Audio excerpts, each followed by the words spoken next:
नमस्कार दोस्तों, आप सभी का स्वागत है हमारे चैनल अमृत कथा कहानियाँ में। एक बार एक बूढ़ी माँ अपने बेटे, बहू तथा पोते के साथ रहती थी। बूढ़ी माँ के घर में किसी चीज़ की कोई कमी नहीं थी। वह छठ माता की परम भक्त थी तथा हर साल छठ का व्रत बड़ी श्रद्धा और भक्ति भाव के साथ किया करती थी। बूढ़ी माँ की बहू नई विचारों वाली थी। उसका पूजा पाठ में कोई विश्वास नहीं था। जब कार्तिक मास की शुक्ल पक्ष चतुर्थी आई तो बूढ़ी माँ बहुत खुश थी, क्योंकि आज से छठ का 4 दिन का ये पावन त्योहार शुरू हो रहा था। माँ घर की साफ सफाई में लग गई। उसने अपने बेटे को आम की लकड़ी तथा पूजा की सभी सामग्री लाने के लिए बाजार भेज दिया। माँ ने बेटे की सलामती के लिए छठ का व्रत किया। बूढ़ी माँ ने अपनी बहू से भी छठ माता का व्रत करने को कहा। तब बहू कहने लगी, यह सब तो बेकार की बातें हैं। मुझे इन सब में कोई विश्वास नहीं है। इसके करने से क्या होगा? तब बूढ़ी माँ अपनी बहू को छठ माता की महिमा बताते हुए कहती है कि देख बहू, इनकी बहुत ही महिमा है। इनकी महिमा से निर्धन भी धनी हो जाते हैं। निसंतान को भी संतान की प्राप्ति होती है।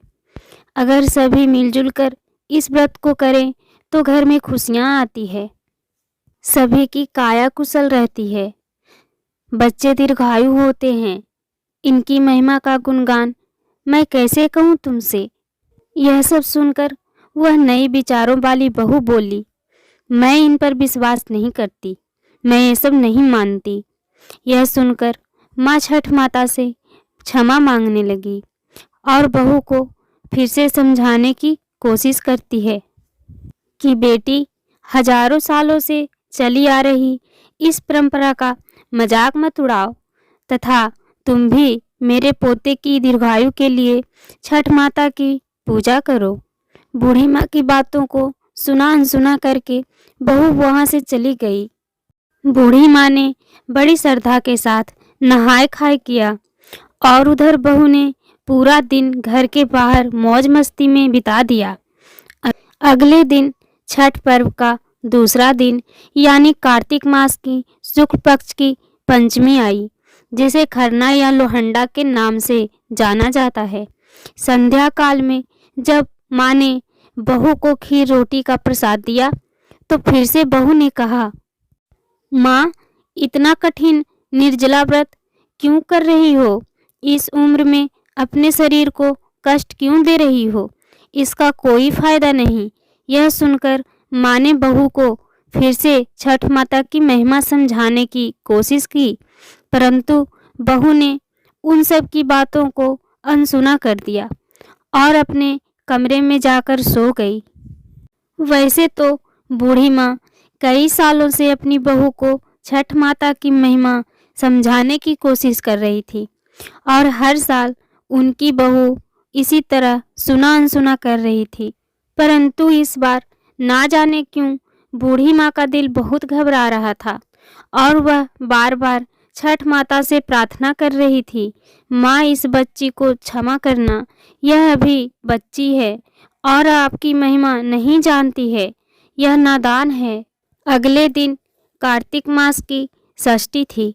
सब लोग पूजा की तैयारी में जुटे थे, परंतु बहू अपने कमरे में सो रही थी। वह बहुत देर से उठी और उठकर बहू ने पास पड़े हुए अपने बेटे को उठाना चाहा, तब बेटे ने जवाब नहीं दिया। यह देखकर बहू बहुत घबरा गई और भागी भागी अपने पति और सास के पास गई और उन्हें यह सब बताया। बहू की बात सुनकर बूढ़ी माँ और उनका बेटा दौड़े दौड़े कमरे में आ गए और उन्होंने बच्चे को जगाने की कोशिश की, परंतु वह नहीं जगा। फिर वह तीनों बच्चे को लेकर अस्पताल गए। डॉक्टर ने बच्चे की जांच की और देखा कि बच्चा तो मृत है। डॉक्टर यह देखकर हैरान हो गया कि इतना छोटा बालक जो बिल्कुल स्वस्थ था, ऐसे कैसे जा सकता है। बूढ़ी माँ के दिल तो पहले से ही घबरा रहा था। पोते के चले जाने पर बूढ़ी माँ की जुबान पर एक ही शब्द था कि हे छठ माता, क्षमा कर दे, मेरे पोते के शरीर में सांस भर दे। तुम तो पुत्र देने वाली हो, उनका पालन और उनका कल्याण करने वाली हो। तुम समय से पहले उनके प्राण कैसे ले सकती हो। यदि हमसे कोई भूल हो गई हो तो हमें क्षमा कर दो। उस समय कहीं से एक अनजान औरत आ गई और बूढ़ी माँ से कहने लगी कि छठ मैया किसी के भी असमय प्राण नहीं लेते। तुमने अवश्य ही कुछ ऐसा भूल की है जिससे माता बहुत ही नाराज हो गई हैं। आज छठ का पावन पर्व है। पूरी श्रद्धा से छठ माता को याद करो और विधि पूर्वक व्रत करने का संकल्प करो। तुम्हारा पुत्र अवश्य ही जी उठेगा। शोक में डूबी हुई माँ के लिए यह शब्द उम्मीद की किरण लेकर आए। बहू ने आंखें बंद करके छठ माता को याद किया और विधि पूर्वक छठ का व्रत करने का संकल्प लिया। जैसे ही बहू ने आंखें खोली तो उसने देखा उसका बच्चा आंखें खोलकर हंस रहा है। यह करिश्मा देखकर सब परिवार और डॉक्टर आश्चर्यचकित हो गए। बच्चे को जीवित देखकर जैसे ही बहू ने उस अनजान औरत को धन्यवाद करने के लिए सिर घुमाया तो देखा कि वहाँ कोई नहीं है। वह समझ गई कि वह और कोई नहीं, छठ माता ही थी, जो उसे स्वयं इस व्रत की महिमा का ज्ञान कराने के लिए आई थी।